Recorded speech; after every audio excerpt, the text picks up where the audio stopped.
So welcome back to the final third part of this series where I am finishing my Harley Quinn hammer for Megacon Orlando. If you are just tuning in, here is a link to the first two parts where I am building the hammer. So unfortunately I chose like the windiest day to try and do this project, which is really unfortunate because it's going to make spraying a lot harder.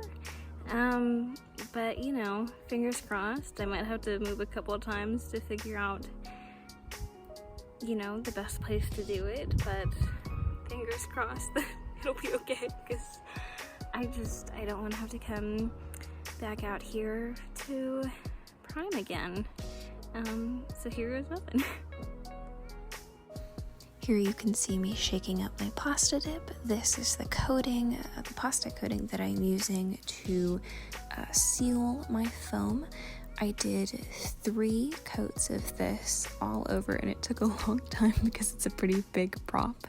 But it just took a lot of long, slow sprays. And here you can see this is 1 coat of it.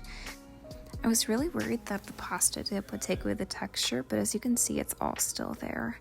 And I had to get a little creative as far as positioning because it was such a big prop and it wasn't balanced very well.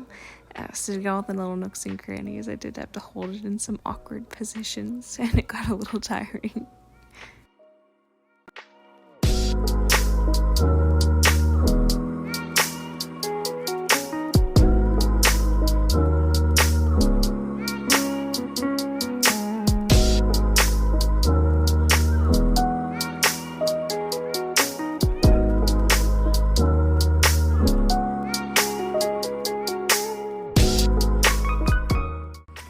Also, I'm really impressed with how much detail has been preserved with the Plastidip, because I honestly, I was worried that, it would just fill in all of those textures and details that are so hard to put in, but it hasn't. It's been doing, really, really thin coats, and it's looking really, really good so far. So, yeah, really impressed. This stuff is really cool.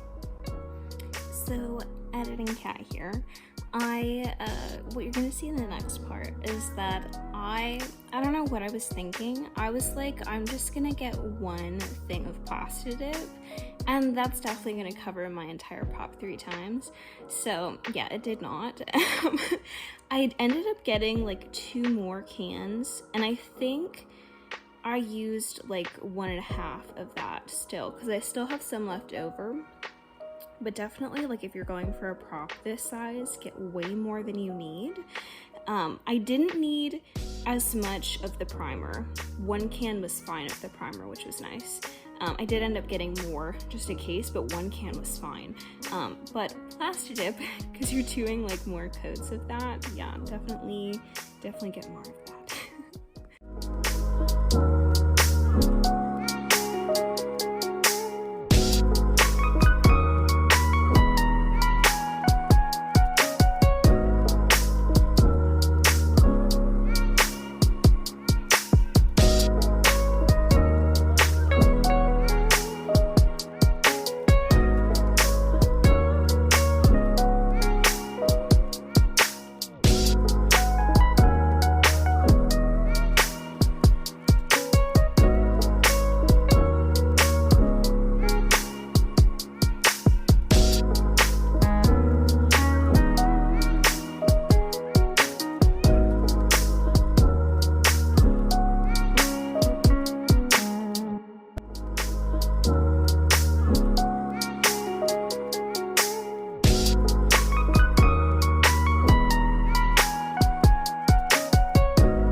we talk about how like everyone always like glosses over the like sealing and like priming of a piece? They're always just like, oh yeah, like do 3 coats of sealant and 2 coats of primer, and then they just kind of like gloss over it.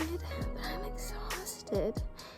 Granted, my piece is a lot bigger than most pieces that people are covering, but I'm just, like, should I be doing this in like short bursts? Probably, but I just want to get it done.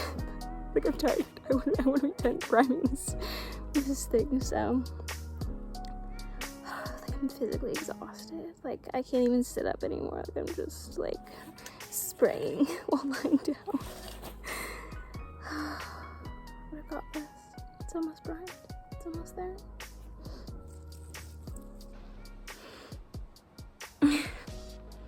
Let me find a spot that's not like, I don't know.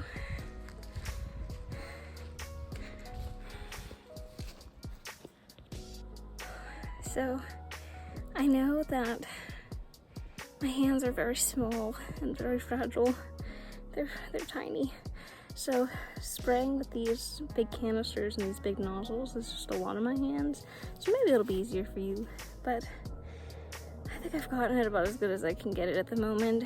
Maybe I'll go back and do another coat in like a while after I take a break, but I'm pretty happy with it. It's red now, so I think I did it okay.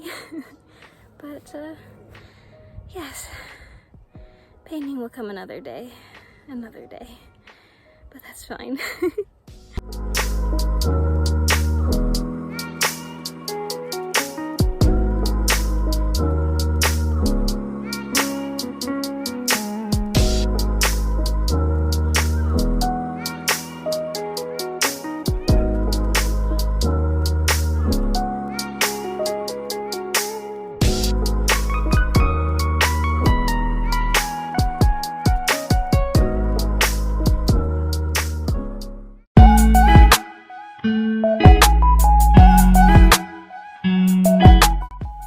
So here, the Stark Wash, I've taken Mars Black paint and I've mixed it with a lot of water so that it sticks enough to my base to give it some depth in the cracks, but so that I can wipe it off later and it doesn't make my entire prop black. But essentially the reason that I'm doing this is because I'm working in layers. I'm going to be going from the deepest layer, the most under layer, and then I'm going to be adding things on top of that. So you can see here I'm wiping it off. And essentially this is just going to make it so that all the little cracks and crevices and texture that I've added to my prop really makes it pop and stand out. This is going to make it look a lot more realistic. And it's going to just give it a lot more texture and really highlight those pieces of bark, especially that I pressed into the prop. But yeah, you just, like, it's really scary to do because you're like, oh my gosh, am I just gonna like paint my prop black? But it works out fine. So I have some wet paper towels here. I use so many of these, and I'm just wiping away all of that black, making sure that I don't wipe out the parts that are in like the deepest cracks, but just like doing a light wipe over off of the very top surface so that that still stays red, because I want some of that to help give my wood texture a little bit more warmth. I will cover it with paint, but it's a lot easier to paint a lighter color over red than a lighter color over black, if that makes sense. And I will say, I regret that I was not more thorough in this section. I feel like I was just like slapping it on, and there was so much ground to cover that I don't know, I wish that I'd taken my time with it a little more, maybe even done 2 coats of a dark wash, because when I got to actually like painting the top layers over it, there were definitely areas where I totally missed spots. And then it was just weird because to try and add the texture later was hard. It didn't look as natural as, you know, the other areas of dark wash. And then it just looked weird to have parts where like the cracks were red. So definitely this is one of the most important parts. So take your time with this and really make sure that every single crack and crevice is like fully dark, because then it's going to truly bring your prop to the next level.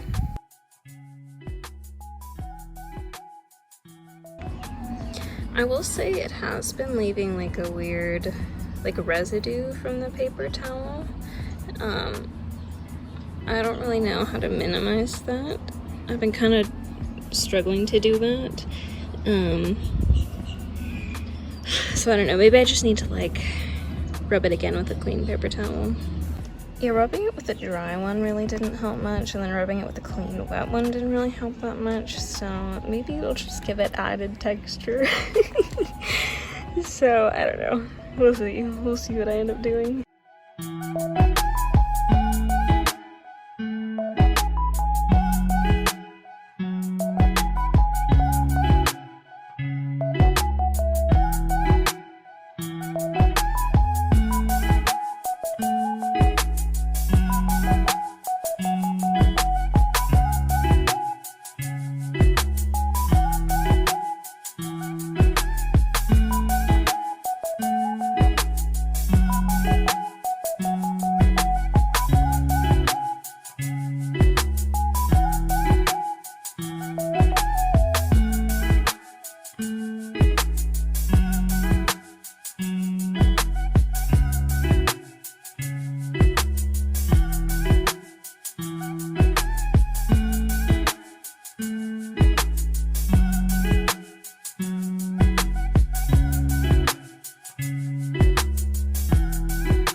So I figured out that the trick to this is you have to let it sit for a good amount of time, and you don't want it to be too watery so that it can really like adhere. Like you want to be able to wipe it off, but like not so much that it's gonna wipe off all the work that you do.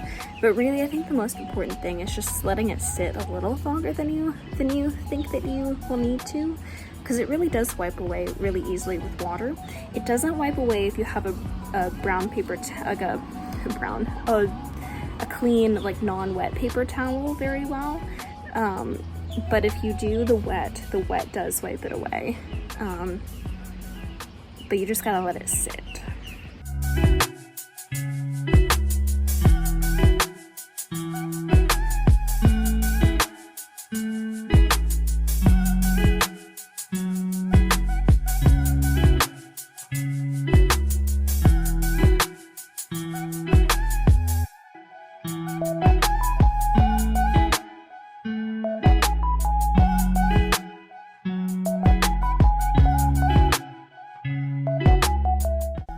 So I'm using a technique here called dry brushing, which means that my paintbrush does not have any water on it.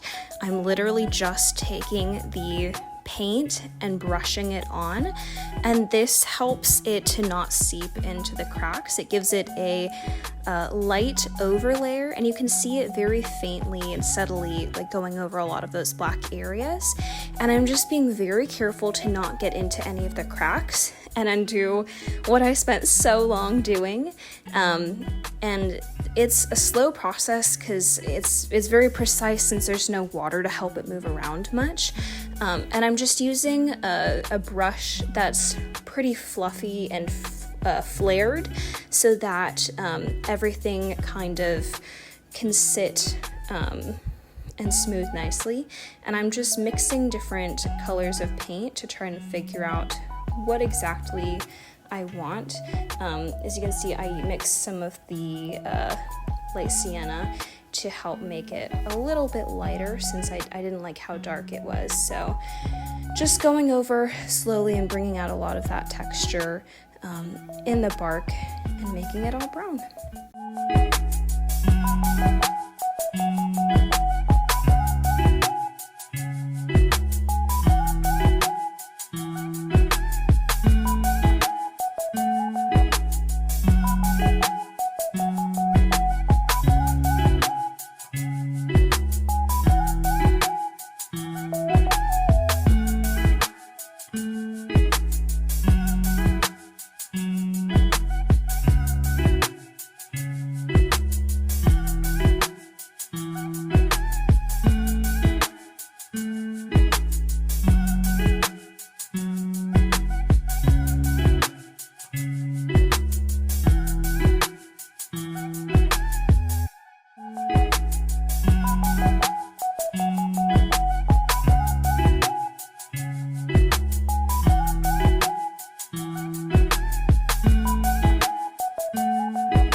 So I'm just trying to see what happens when I lean into this color and just make it more opaque. I like it a little bit more. I don't know. Trial and error. But I'll just keep painting it until I like it.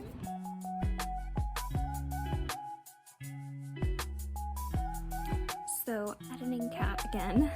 Some clarification that I probably should have mentioned earlier, but I'm mentioning it now. So I've been following this whole time, I've been loosely following a tutorial, which I have linked below, which I mentioned like at the beginning of this painting part. But essentially, he makes a much smaller version of Harley Quinn's mallet, and I have been loosely following it. Definitely heavily followed it with the base construction, but when I was making the wood part, I ended up having to differ from what he did because my Dremel just stopped working on me. So my prop is a lot flatter than his is. It has a lot of ridges. So when he got to this painting part, he was able to do a lot more things with the paint as far as like texturizing that I just was not able to do. So I ended up pivoting a lot from what he did, and I made my paint layers a bit more basic, and I simplified a lot of what he did because it just wasn't going to look the same on mine because my prop was a lot flatter. His wood was a lot more ridged. So that is what I am about to partially explain, but not very well, in the next clip. So I think because his prop is a lot smaller than mine, but also has a lot more ridges than mine, it's a lot easier for him to highlight his prop with all these different colors, whereas mine is a little more flat, so it just isn't reading the same way. So I'm just kind of having to be a little more creative with how I paint it, but it's coming along. I like it more now, so that's a relief.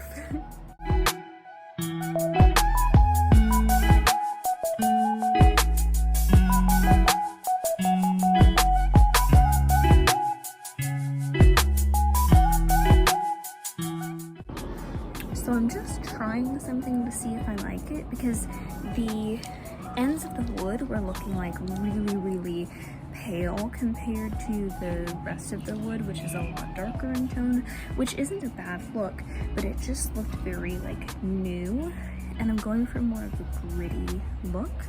So I figured I would just try, because I have all of these like wet black paint colored paper towel, so I figured that I would just try looking and like smudging it against it to see, just to kind of dirty it up to see if I like that.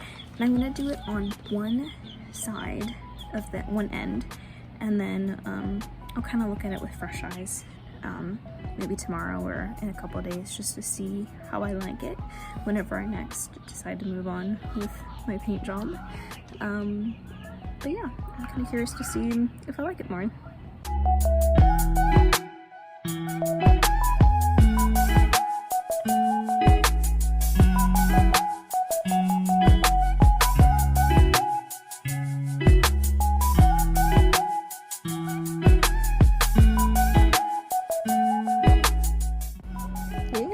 I feel like it fits a bit more. Yeah. I take it back. I'm gonna do it on the other side because I really like it. And if I don't know, like tomorrow, I can just paint back over it, but I really do like it. I like it a lot. So I'm really annoyed because I was like, I have burnt sienna in my drawer, I don't need to get more. And then I couldn't find burnt sienna, so I was trying to make burnt sienna, and I literally just found it now that I'm done painting for the day. So yeah, that's how this is going. But it's coming along. So maybe I'll use this for my next coats, but this is not just it.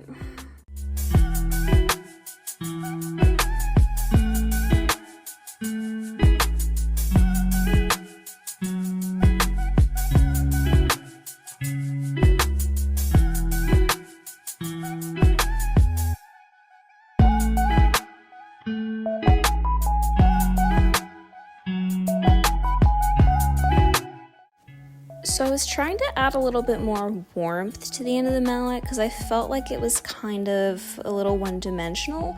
So I started adding this like warmer brown on it that was like very wet, and I ended up really not liking this and regretting that I did it, but I was too lazy to go back and paint again and then add the black cloth again, so here we are.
So it was at this point that I realized that since I had a leather jacket that I would be wearing, I should probably match the red of the leather handle to the red of my jacket.